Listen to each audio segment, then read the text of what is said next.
মনে রেখো, এক ওয়াক্ত নামাজ ছাড়তেছো, একটা একটা সাপ তৈরি হচ্ছে। কবরের মধ্যে 99টা সাপ হওয়ার কথা হাদিসে আছে। আপনার বাসার বেডরুমে যদি 2টা সাপ ছেড়ে দিই রাত্রে অন্ধকারে, এত বড় বেডরুমে সারা রাত 2টা সাপ আপনার সাথে থাকবে, মারতেও পারবেন না, বেরও করতে পারবেন না।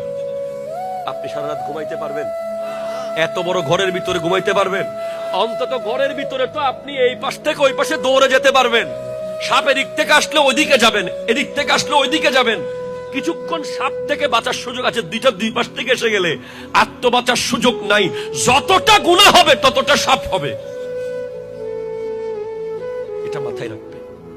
যত ওয়াক্ত নামাজ ছাড়বেন ততটা সাপ কবরে তৈরি হবে, এটা মাথায় রাখবে।